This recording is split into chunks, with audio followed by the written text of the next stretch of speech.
Oi, tudo bem? Como vocês estão? Espero que estejam todos bem. Como vocês sabem, eu sou a professora Michele Bianca, estou com vocês na disciplina Literatura Comparada. E hoje a gente vai conversar um pouquinho sobre a nossa disciplina, especificamente sobre a nossa avaliação. A avaliação ocorrerá semana que vem, então eu resolvi trazer para vocês algumas informações importantes, tá bom? E eu espero que essas informações ajudem, né, todos vocês a entenderem melhor o procedimento, a ficarem mais tranquilos para a realização da nossa avaliação. Então, são questões pontuais, questões bem práticas, dicas importantes para que a gente possa ter esse esclarecimento em linhas gerais sobre a nossa avaliação, tá bom? Então, em primeiro lugar, em relação aos textos, né? Eu até coloquei lá no sistema, na nossa página do Moodle, os textos que serão trabalhados na avaliação especificamente. E são 3, né? Então, o texto está intitulado Literatura Comparada Geral e as Grandes Escolas. O outro se chama Influência, Intertextualidade e Originalidade. E em terceiro, e por isso não menos importante, o texto sobre o conceito, né? Conceito de intertextualidade. Os 3 a gente trabalhou ao longo da nossa disciplina, trabalhamos ao longo das nossas atividades, mas mesmo assim eu deixei de uma maneira bem prática para que vocês não tenham, digamos assim, algumas dificuldades de procurar o texto, né, ao longo das quinzenas que a gente veio trabalhando. Então, eu coloquei o título desse texto, já coloquei o link diretamente para que vocês possam acessar esses textos. Então, vai se tornar uma maneira mais prática, né, de vocês acessarem.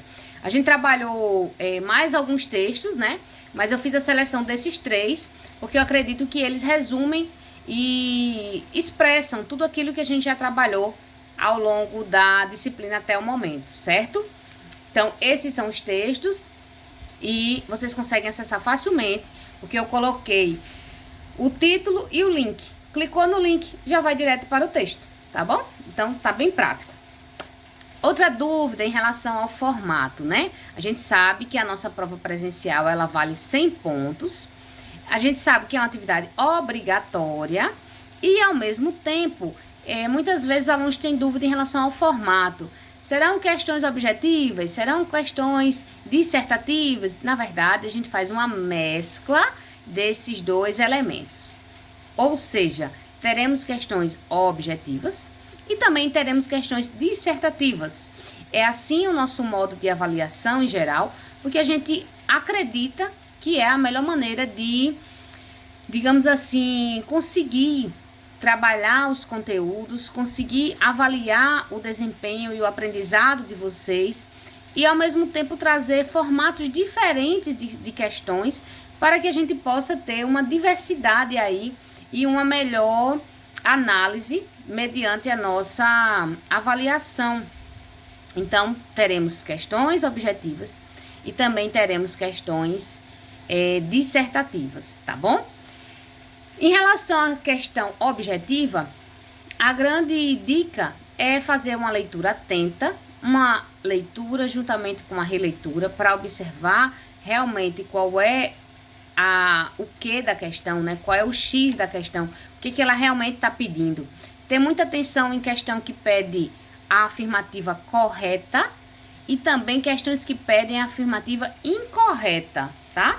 Então, tenham bastante atenção também em relação a isso.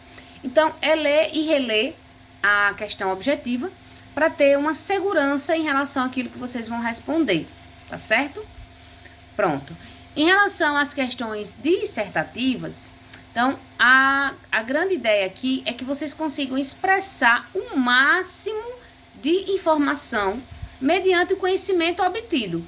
Então, às vezes, a gente tem aquela resposta curta, uma linha, e responder a questão. Beleza, você conseguiu responder, digamos assim, uma parte da questão, mas você não contextualizou, você não explicou, né? Então, é bom sempre entender que a pessoa que vai corrigir a sua prova, no caso eu, né? Eu vou corrigir a prova de vocês, eu preciso do máximo de informação possível para que eu possa avaliá-los da melhor maneira. Então, tudo aquilo que vocês aprenderam, desde que esteja de acordo com com o que está sendo pedido, com o tema da questão. Então, tudo que vocês aprenderam sobre esse assunto, podem expressar, porque eu vou conseguir ter uma dimensão do máximo conhecimento que vocês tiveram. Muitas vezes acontece de um aluno dizer assim, ah, professora, mas eu sabia disso, eu sabia daquilo, mas você não colocou na prova. E a prova, ela não é oral, eu não vou estar conversando com você. Eu só tenho a sua prova, eu só tenho o seu texto para analisar. É a única coisa que eu posso avaliar, é o que está escrito. Por isso, o máximo de informação que vocês trouxerem vai ser melhor para vocês, para mim, e para que a gente tenha um processo avaliativo realizado da melhor maneira, tá bom? Então é isso. Sobre o conteúdo, né, a gente pode trabalhar alguns elementos assim de maneira pontual e crucial para que a gente possa entender primeiramente, né, o que é a literatura comparada. A gente sabe que a literatura comparada, em termos de nomenclatura, né, ela representa uma multiplicidade de informações e de conexões. Então, apesar do termo ser no singular, né, literatura comparada, não é literaturas comparadas, e sim no singular. Então, apesar de ser no singular, a sua dimensão expressiva é plural, certo? A literatura comparada, ela expressa uma pluralidade, ela expressa uma compreensão e uma investigação literária ampla, plural, diversificada, conectada, dialógica, né? Em que uma obra dialoga com a outra, um autor dialoga com o outro, certo? A comparação, né, enquanto termo, né, ela existiu durante várias épocas, inclusive na própria Idade Média, né, que eles usavam de maneira especificada, né, um termo latino para dar conta dessa dimensão comparativista. Mas essa corrente teórica da literatura comparada, ela tem um fundamento histórico essencial para os estudos literários, certo? Então, esses estudos literários, eles têm uma dimensão dessa diversidade, dessas obras que dialogam, e por isso representa um método, né? É um método de análise literária, é um método de investigação literária. E esse método, ele não se limita à generalização, né? Então, é um método que busca analisar as semelhanças, mas, sobretudo, as diferenças dessas obras. É a grande chave da literatura comparada, é parar de observar só o que é semelhante, né? Como se uma literatura, um texto, tivesse autoridade sobre o outro, tivesse mais valor do que o outro, e a pessoa, e o escritor fosse apenas se inspirar de maneira a ser semelhante. Mas não é isso. A literatura comparada não é só isso. Ela vai bem além. Ela busca também a observação dessas diferenças, desse processo específico, particular dessas obras literárias, certo? Isso porque a compreensão, ela é um procedimento que faz parte do pensamento humano. Então, de maneira geral, os seres humanos, eles comparam, né? A gente está o tempo todo se comparando, né? Às vezes até infelizmente. Mas a gente tem o hábito, né, de se comparar com um colega, se comparar com um familiar, com um irmão, com uma irmã, se comparar com um vizinho, se comparar com um amigo, né? Porque que alguém tem algum status a mais do que a gente, porque que alguém consegue alguma coisa que a gente não consegue, porque alguém é de determinada forma e enfim. Essas comparações, elas fazem parte de um procedimento da natureza humana. Então, quando a gente traz para o âmbito da literatura, quando a gente traz para a perspectiva dos textos literários, a gente percebe que essas comparações, elas não simplificam a nossa análise. Elas não têm como objetivo simplificar. Muito menos tem como objetivo observar uma hierarquia, né? Ou seja, a ideia de que um texto é mais importante do que o outro. Não é a ideia de hierarquia. Então, é uma ideia mesmo de diálogo, né? Mostrando como essas relações entre os textos, né?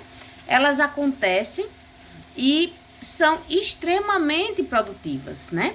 Então, é uma percepção que a própria crítica literária vem a ter e que vai ser, acredito assim, que determinante para os estudos literários de maneira geral, certo? Um outro aspecto que a gente também precisa esclarecer, né, é em relação à literatura geral e à literatura comparada, tá?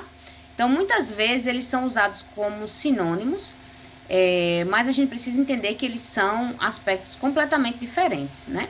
Enquanto a literatura comparada, ela faz parte de um procedimento de análise textual da literatura, né? A literatura geral, ela designa mais uma perspectiva ampla de uma literatura universal, né? E tem utilizações muito diversificadas. Então, por isso que é importante a gente firmar, né, o uso da literatura comparada, realmente designando essa perspectiva metodológica e de procedimento, tanto para a crítica como para as análises literárias em si, certo? A gente sabe que teremos grandes escolas, né, que serão fundamentais, né?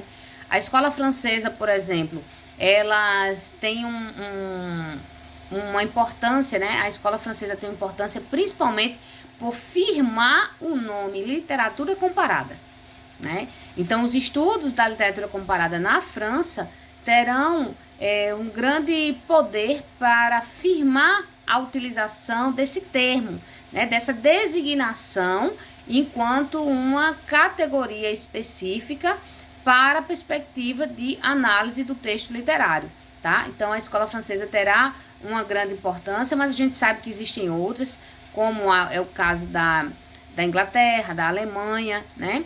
Mas essa literatura francesa, ela tem a importância de firmar o termo literatura comparada e levar essa designação, né, para ao redor do mundo, né, para poder ter um nome ali, digamos, sistematizado, definido dessa designação, tá bom?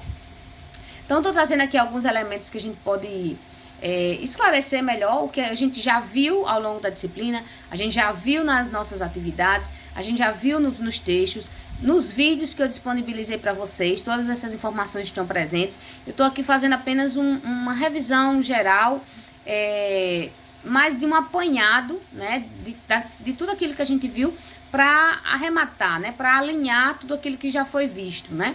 Então, esse é o nosso objetivo. Uma coisa muito importante quando a gente fala ainda sobre a literatura comparada, né, é perceber a contribuição que ela nos trouxe para entender a literatura produzida universalmente em todos os recantos do mundo, fazendo com que a gente perceba de maneira crucial que o fato de uma obra dialogar com outra não compromete a sua originalidade, não compromete o poder de mímesis, ou seja, o poder de criação do escritor ou da escritora. O fato dessas obras dialogarem não faz com que uma seja superior à outra. Não faz com que uma tenha autoridade sobre a outra. Certo? Então, mesmo num processo em que uma obra dialoga com a outra, há originalidade. Há uma perspectiva de criação e também de transformação. Também são elementos que a gente nunca pode esquecer para observar o que representa a literatura comparada, porque é uma perspectiva, né, com tamanha relevância para os estudos literários, independentemente de qual área, né, de qual literatura se trate. É uma base de leitura e de interpretação fundamental. Então, a gente percebe que esse diálogo entre as obras não vai representar uma falta de originalidade, uma falta de criação, uma falta de produção artística de quem escreveu, né? Pelo contrário, pode demonstrar uma riqueza de conhecimento, pode demonstrar um procedimento crítico, pode mostrar um repertório de leitura, né? Pode demonstrar relações históricas, né? De aproximação e de distanciamento, de críticas sociais. Então, assim, a existência dessa intertextualidade, ela é riquíssima, né?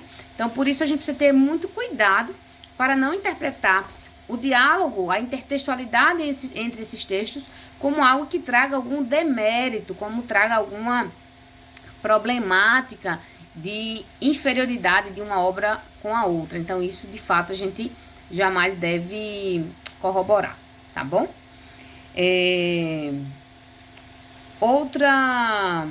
Outro ponto importante aqui, que eu estou vendo aqui dos pontos importantes para nosso debate, é a gente observar, né, que a intertextualidade, ela tem um poder não apenas de assimilação, mas de transformação, tá bom? Então, é muito importante a gente observar isso. Apesar de termos um processo de assimilação, obviamente, toda intertextualidade, uma obra dialoga com a outra, então existe uma assimilação. Mas há, sobretudo, uma transformação. A partir desse diálogo, a partir dessa assimilação, aquela obra se transforma em outra coisa, certo? Tem uma outra dimensão, uma outra interpretação, ganha um novo status de leitura e de análise, tá bom? E dentro desse procedimento, a gente pode destacar a paródia como um procedimento de intertextualidade, né? A paráfrase como um elemento de intertextualidade. E basicamente a paródia, ela tem uma assimilação crítica e completamente transformadora, ao ponto de inverter os paradigmas da obra originária, da obra primeira, né? A obra de referência, digamos assim. Já a paráfrase é uma assimilação em que essa transformação não corrompe as bases daquela obra de referência, né? Então, por exemplo, você tem uma tragédia e numa paródia com essa mesma obra pode se tornar uma comédia. Você pode inverter completamente, subverter completamente essa perspectiva. Já no caso da paráfrase, não. A gente tem uma assimilação, é um procedimento de assimilação, também um procedimento de transformação, mas essa transformação, ela não subverte o texto de referência, tá certo? E quando a gente fala sobre exemplo de intertextualidade, a gente tem milhares, né? A gente tem, por exemplo, o texto que a gente trabalhou ao longo das atividades, A Cigarra e a Formiga, né? De Esopo, então, o texto originário de Esopo, que depois terá intertextualidades no Brasil e no mundo inteiro, né? Como a gente viu já em uma atividade proposta. A gente tem também, em Gonçalves Dias, Tânia Franco cita, né? Que é dos textos mais referenciados em termos de intertextualidade no Brasil, e eu particularmente acho que é o mais, né? Eu acho até que me arrisco a dizer que é o texto que possui o maior número de intertextualidade no Brasil, é a Canção do Exílio, né? Minha terra tem palmeiras, onde canta o sabiá, as aves que aqui gorjeiam, não gorjeiam como lá. Então, e aí segue o poema de Gonçalves Dias, que é um poema romântico, né? De homenagem ao Brasil, saudosista, né, de saudade dessa pátria, com todos os seus elementos. É uma obra importante, vai estar presente inclusive no hino nacional brasileiro. E a gente tem uma imensidão de intertextualidades com esse texto, tá bom? E no texto de Tânia Franco, que a gente usa na base aqui do nosso trabalho, a gente também percebe, né, a referência que ela faz com Carlos Drummond de Andrade, como mais um desses exemplos da literatura brasileira e a realização de intertextualidades, que são muitas, que são inúmeras, né? E a Canção do Exílio de Gonçalves Dias é um desses exemplos mais, digamos assim, significativos da intertextualidade. Até quando os professores no ensino médio, no ensino fundamental, dão aula de intertextualidade, é quase a figurinha carimbada geral, né? Então, sempre tem um exemplo de intertextualidade com Gonçalves Dias a partir da Canção do Exílio, tá bom? Então, na internet vocês conseguem também ver muitos exemplos e a gente mostra como essa intertextualidade, ela ela existe de maneira profícua, né, rica, dinâmica e dialógica entre os textos universais de maneira geral, em que a literatura ela demonstra o seu potencial, não apenas de relação entre esses textos, mas também de transformação, né? Como novas obras surgem a partir de um procedimento dessa intertextualidade, e a literatura comparada vem justamente nos subsidiar esses estudos e essas análises, tá bom? Então é isso, tentamos trazer de maneira geral algumas informações importantes para todos vocês, espero que tenha ajudado ainda mais. E para a prova, a tranquilidade de sempre, a consciência, né, do estudo que já foi bem feito, bem realizado. Então, leiam, façam a leitura dos textos indicados, revejam os vídeos sugeridos, revejam as atividades também realizadas, tá? E com tudo isso eu tenho certeza que vocês farão uma excelente avaliação, tá bom? Aproveito também a oportunidade, não apenas para desejar uma boa prova na semana que vem, mas para também desejar a todos vocês uma excelente Semana Santa, com muita paz, harmonia e muito amor para todos vocês. Forte abraço e até a próxima. Boa prova e boa Semana Santa. Um abraço.